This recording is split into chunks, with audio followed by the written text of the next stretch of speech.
One of the unique things about the Texas program is that the customer service inspection is the primary vehicle, if you will, to ensure that the public water suppliers are identifying either actual or potential hazards to the water distribution system, whether that be on the distribution system itself or actually on the internal private water conveyance system of the facilities. What are 2 or 3 practical steps they can take today to improve their continuity? I think it is critical for those to be centered in one location where you have one place where everybody can go to and look for that data. I tell my clients and students, whenever I'm teaching the class, it's highly important to start with the CSI inspection first. That really sets the wheel in motion, if you will. Without the CSI, you can't really have a successful program. Welcome to FLO Talk, Conversations with Water Professionals. I'm Travis Kvaal, Field Operations Supervisor for Hardin Associates and Professional Development Lead for FLO by HAC. We've been going through our 6-pillar series for cross-connection control, and today we're reaching our final pillar, our 6th pillar, inspection continuity. In many utilities, customer service inspections are stored in a different database or filing cabinet or even department from backflow compliance records. And this can cause confusion and also missed opportunities to have a quality program with complete information. And the problem is caused because those customer service inspections often uncover information that directly relates to the backflow program. A CSI may find a cross connection or identify an assembly that is not in the backflow compliance records. And if those two programs don't talk, that backflow program administrator doesn't have access to that information. To help us explore this topic today, I'm joined by Byron Hardin. Byron has spent a career in water and cross-connection control, working with the Texas Commission of Environmental Quality, as well as in the public utilities. He served in local government, and he supported public water systems with inspections and cross-connection control regulatory compliance. And I also count him a mentor. He's been big for me, especially early in my career and now working for Hardin Associates. So for those who don't know you, tell us a little bit about your background and how your experience with the TCEQ and local government shaped the way you look at customer service inspections. Absolutely, Travis. Thank you. I'm glad to be here, by the way. Thank you so much. Just a brief background. I guess I've been in this industry now going on about 37 years. That's a long time. I have the gray hair to show it. Started out in local government and environmental health early on in my career, code enforcement and environmental services group over on the water quality side of things. And left there, went to work for the state TNRCC at the time, Texas Natural Resource Conservation Commission. Served as the program manager for the state of Texas backflow prevention cross-connection control program. After I left the state, went back into local government where I served as utility director, public works director later on in the course of my career, and then went into consulting. And I've been doing that probably about the last 17, 18 years now. So been doing this a long time. Still try to stay active in the industry. I've served at different levels, committee levels at the state level and also at the national level with AWWA. Chaired the AWWA Cross-Connection Control Committee for a number of years. Helped put together the 5th edition of the AWWA M14 manual, which is a publication that is highly sought after for entities that are wanting to put their backflow programs put them in place. So yes, I've been doing it a long time, and again, I'm certainly glad to be here, proud to be here, to be able to speak on and maybe lend some of the knowledge that I've learned over the years and be able to share that today. Yeah, and just to point out there, when Byron's talking about the TNRCC, that means his footprint in cross-connection control actually predates our current regulatory compliance office. So, yeah, he's been at it for a while, and he's still as relevant as ever, and we really appreciate having you today, Byron. So when we talk to utilities, we'll talk to them about the ideas of are your CSI records and your backflow compliance records connected? And in your opinion, why is that important?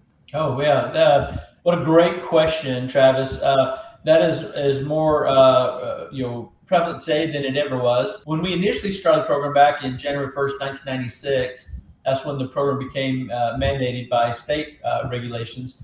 The agency at the time was, as you said, TNRCC before it became TCEQ. One of our primary objectives at the very beginning of that is to ensure that customer service inspections were being completed to look for and identify cross-connection hazards and lead exceedance. And we all know how important lead is nowadays. So Texas, even as far back as 1996, was very concerned about protection of the public water supply. One of the unique things about the Texas program is that the customer service inspection is the primary vehicle, if you will, to ensure that the public water suppliers are identifying either actual or potential hazards to the water distribution system, whether that be on the distribution system itself or actually on the internal private water conveyance system of the facilities. That's a little unique. It's specific to Texas. Other states have a similar approach, but I think probably a majority of states still take the approach of just putting backflow protection at the customer's meter, which we refer to that as isolation backflow containment. Whereas Texas, we focus primarily on the inside first, inside the private side of the facility past the meter, where we look at identifying and separating those cross connections and identifying lead exceedance inside the customer's property. And that's a big difference. And a lot of utilities in Texas to this day still have trouble understanding that concept. But I will say this, going back to your leading question, you cannot have an effective backflow testing and inspection program without having the customer service inspection. Obviously, both are required by state statute as part of the Texas Health and Safety Code and also under Texas Administrative Code Title 30, Chapter 290, where those regulations reside now. There's a number of regulatory guidance documents. I think there's 7 or 8 different RGs out there just pertaining to backflow and cross-connection control programs. So there's a lot of information out there for utilities to be able to get their hands on to assist with the programs. Yeah, and I think we talked with Alicia Deal about where to find some of those regulatory guidelines, and the TCEQ's website itself and the Cross Connection Control Subcommittee page is a great place to go find those resources. Yeah. So when those customer service inspections, assuming that customer service inspections are being done and your backflow compliance is being worked on, when those two record-keeping entities are not talking, when those things are housed separately, what is the type of information as a program administrator that you would worry would get lost? Oh yeah, absolutely. And remember, back in the day when we first started this, we only had pen and paper, right? And so that topic was so vital because obviously when conducting the CSI, matter of fact, I tell my clients and students whenever I'm teaching a class, it's highly important to start with the CSI inspection first. That really sets the wheel in motion, if you will. Without the CSI, you can't really have a successful program. The CSI is going to identify those cross-connection hazards that aren't protected, that you may have assemblies listed already on a record, whether it be a hard copy or a data copy, or you're going to find assemblies during the inspection that no one ever identified initially. So, and again, the CSI inspection was really designed to do both: identify cross-connection hazards and identify lead exceedance. Lead in the plumbing and distribution system. EPA is really focusing on that. It's a primary objective of them after we've had some of the issues nationwide that have affected a lot of water utility systems.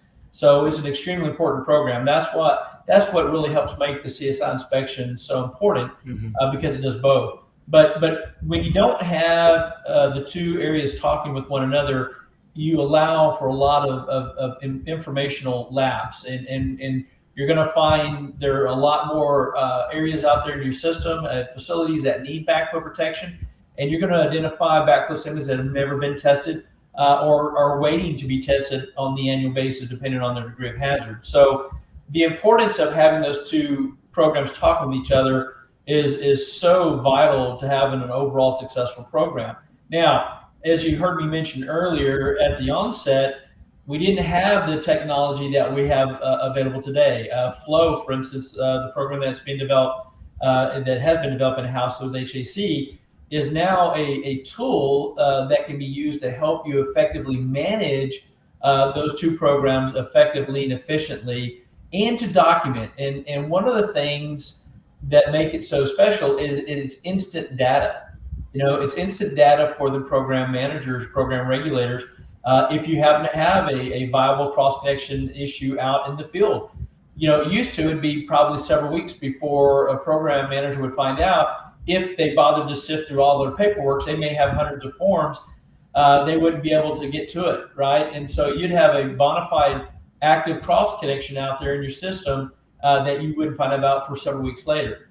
Now, with the advent of technologies and the ability to look up this data instantly, when the tester fills out the information and hits submit on that button, it immediately notifies the local jurisdiction that, hey, you've got a bona fide cross connection in your system. It needs attention now. No more waiting days or weeks before your staff or personnel can actually get to that.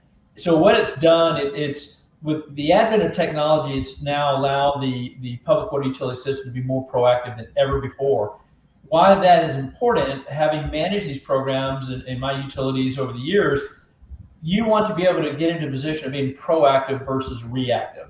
It doesn't take long. Unfortunately, I would love to say that we don't have any backflow incidents in the state of Texas any longer, but unfortunately we still do. We just had a fairly recent one in Laredo that was a result of a landscape irrigation issue. And I always tell people, it's not if a backflow cross connection is going to occur. When it occurs, are you prepared? And so that's where I think we were able to take the technology that FLO offers and the advantages for our utility operations, be able to use that technology to help them be effectively managing their programs and using the staff time wisely.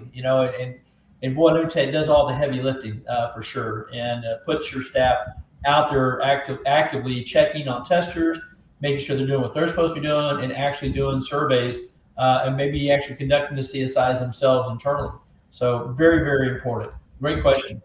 Yeah, so let's talk about that idea that you proposed, that I'm a program administrator and I have a CSI come in, and that customer service inspector has identified a cross connection, right? Maybe a health hazard cross connection. What should happen next to make sure that issue is tracked all the way through resolution? Yeah, so there's lots of different entities within the organization. One of the discussions I have about these communication pieces, it typically will start out with your building inspection group. If we're talking about cities, we'll talk about them. And there needs to be a very formal process on how your building inspection department is handling that. I always talk about, program location is so critical also with this. I highly recommend that your backflow cross-connection control program and CSIs be embedded in the utility operations within your public works group. That's where it needs to reside. That's where the regulations are governing your utility operations. Now, having said that, it's critical for those internal departments to communicate with one another, i.e. building inspections. Typically, people are coming in to apply for plumbing permits, coming in to apply for landscape irrigation, fire line permits. Every one of those programs talk about all have association with backflow prevention assemblies based on the installation design of those systems. So that's area number one, to kind of focus on how effective is that communication between those other departments with your utility operations. That has to be established. And again, digital, having the ability to track these records now online and have the testers, inspector, and your CSI inspectors submit that online. What that's done is help bridge that gap. It's allowed those departments that traditionally don't or did not have to communicate, now they can. Used to, water utility operations and building inspection really didn't ever need to really communicate with one another. Think about it. But now with the advent of the backflow assembly installation, the CSI inspections, it's more critical now than it ever has been. So it's still a learning curve for a lot of our building officials, and they're asking, well, my plumbing inspectors aren't really doing CSIs. That really needs to be done in utility operations. My plumbing inspectors are doing plumbing inspections, not conducting a customer service inspection. We hear that a lot. And so that's important to help educate. And that's the other part of this, the educational component of, what is a CSI? What are we doing? And how does it relate to the other part of that, which is the backflow prevention, assembly, installation, and tracking. So again, FLO, the practitioner perspective that FLO is able to apply that helps bridge those gaps, those communication gaps that may be still out there. So, man, if I'd had that technology, 25, 30 years ago, it'd be so much better.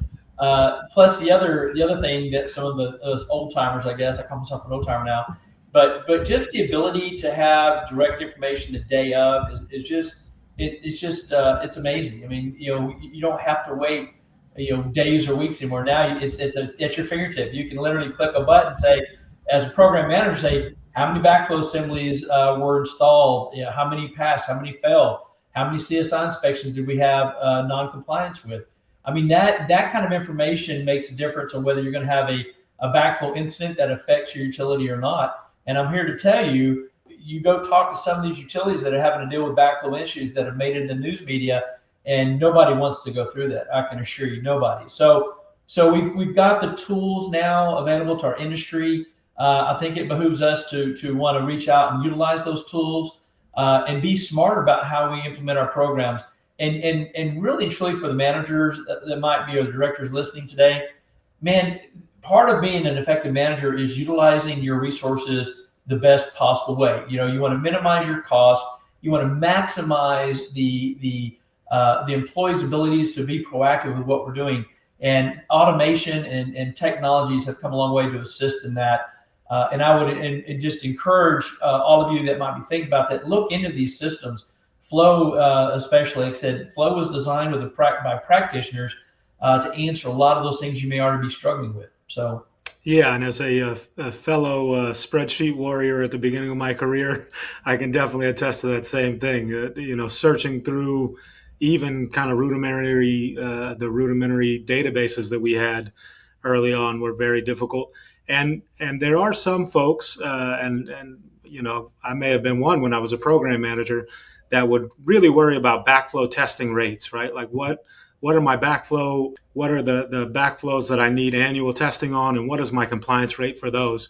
But that doesn't always mean that I have a highly compliant program just because I have a high compliance rate on my backflow testing. How are those two things sometimes misaligned, and how do people sometimes get the wrong idea just based on these are my current backflow assemblies that I know about with a high testing rate?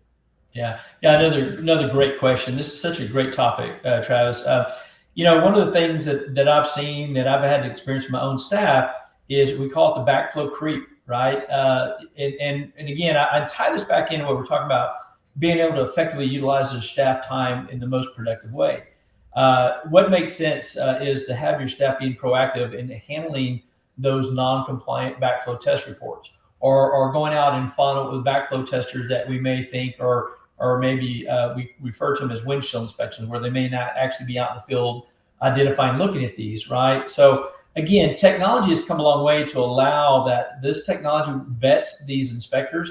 They vet the CSI inspectors. They vet the BPAT testers, and it be able to provide much needed data and record requirements to meet the TCEQ requirements. Because when you get audited, I didn't say if, I said when you get audited, because you're going to get audited, right? When you get audited by that regional inspector from TCEQ's office, they're going to want to look at those compliance records. They're going to look at, all right, we're going to pull randomly, this CSI inspection. They're going to look at it and say, oh, well, here's 2 non-compliance items on this CSI inspection report. Were these ever addressed, right?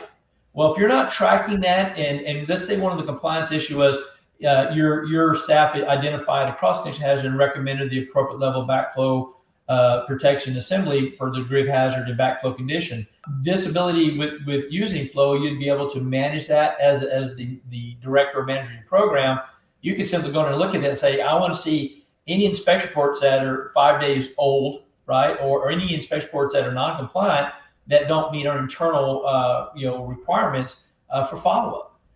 That's huge, right? I mean, to be able to do that at a click of your keyboard, Then it's a matter of having a discussion with your backflow program manager and say, hey, why is it we are seeing a backlog of backflow testing or a backlog of CSI inspection that are not compliant? And it's a dirty secret nobody likes to talk about. I see it every time. Every time I go to talk with a client, and one of the questions I ask is, what does your non-compliant backlog look like? And people don't like talking about that, Travis, quite frankly. And it's critical because the reason why it's critical, when TCEQ comes out and they see that you've got a backlog of 30, 60, 90 days out, guess what? They're going to get you on that. And here's the other problem. And I don't want to just talk about the regular side, but let's talk about liability with that, right? Yeah. As a viable program, and you've got a CSI inspection that is non-compliant, it's been out of compliance, 30 days, 60 days. Well, what that means now is you've identified somebody on your staff, or if you use third-party inspector, they've identified a cross-connection hazard or lead exceedance, right, which is a violation. And if somebody were to be made ill, or somebody has an issue, a health issue as a result, guess where the liability resides? They're going to go to that entity and say, you knew of this problem for 30 days, 60 days, 90 days. I do not want to be in a court of law having to explain in front of a jury or to a judge that, yes, sure, we were aware of that. We were going to get to it. We just didn't have enough staff to do it with. Well, let me tell you what, I've been there and I've seen that happen. And it's not a pleasant experience at all. And it's difficult to have to explain to your city manager or your utility board or your director as to why you didn't address that cross-connection hazard or address that lead issue or whatever it may be from those required inspections. So do yourselves a favor, be proactive. How do we be proactive? Using the tools that FLO enables these utilities to operate with. I don't know why you wouldn't want to, because then you can take that staff and reallocate them to be more proactive. You might be able to realize, hey, you know what? I've got an extra person here that I can put out in utilities doing, valve hydrant maintenance or valve location or whatever it may be. Get them out from behind doing all the administrative burden of the paperwork. That's where the automation comes in. That's where these programs like FLO can be a huge asset to your operation. Yeah, absolutely. And we've had a recent example with that. We came in contact with a program that really does good work, right? They've got a periodic CSI program.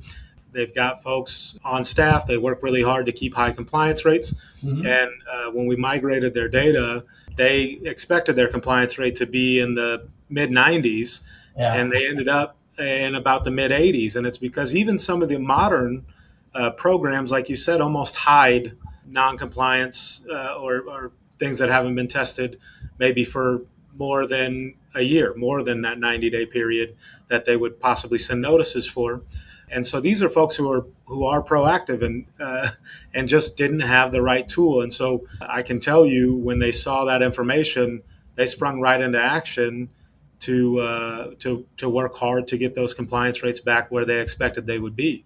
And it's just one of the things that FLO does, because it was designed by program administrators, is we are not in the business of hiding anything. We want you to be able to see your anything that's not compliant or not within the regulatory guidelines all the way through completion. And so that resolution center is a big part of that, and keeping those things top of mind so that you can do an effective job as a program administrator.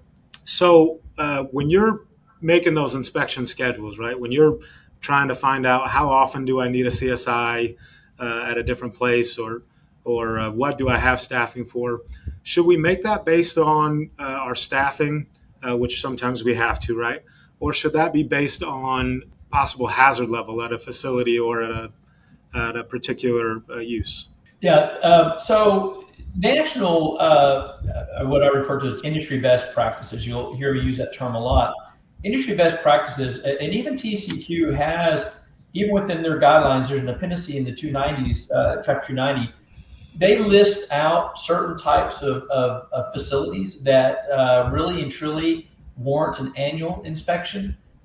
These are facilities that would warrant a potential health hazard. Facilities like hospitals, assisted living facilities, dental offices, veterinary clinics, industry. It could be anything from plating companies, chemical manufacturers, low-end industrial dry cleaners, the car washes, especially now, more and more car washes that are using reclaimed, recycled waters.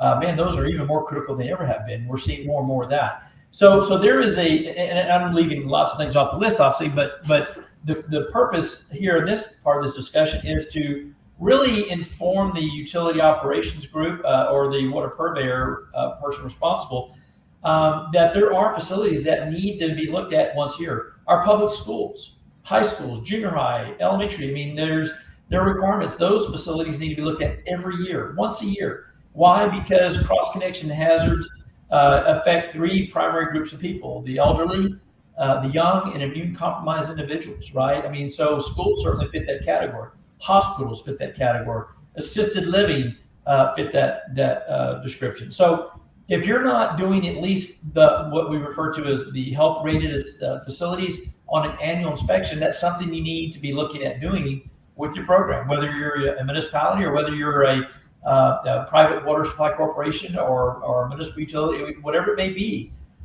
Those are things following industry best standards that need to be looked at in order to make them an effective program. So, because that's where you're going to have issues, especially your industrial complexes.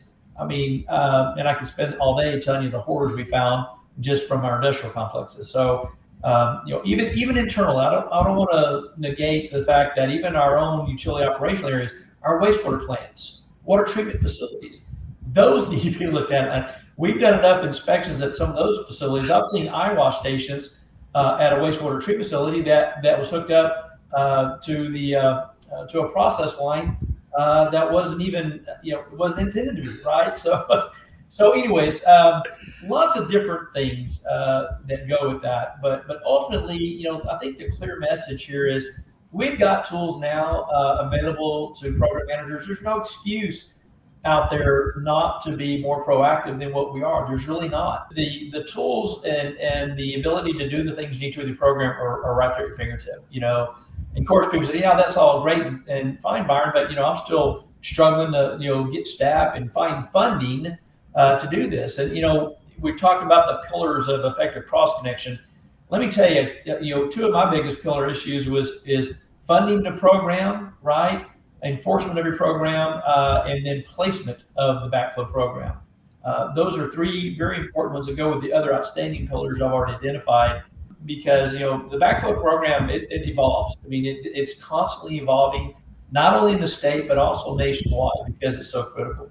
So, Byron, in closing, for a utility who currently has their CSI and backflow records separate, right? What are 2 or 3 practical steps they can take today to improve their continuity? Great question. Great concluding question, Travis. I think if your program right now is spread out between multiple departments, in other words, like building inspection retains the CSI inspections, or environmental health has got these records or whatever, I think it is critical for those to be centered in one location where you have one place where everybody can go to and look for that data, right? And again, we've been talking about FLO today, and it allows or facilitates that data to be in one spot, be able to track that multiple entities can look at, right? Because there'll be things that building inspection might want to know, like whether that initial permit fee had been paid or whether the inspection had been completed.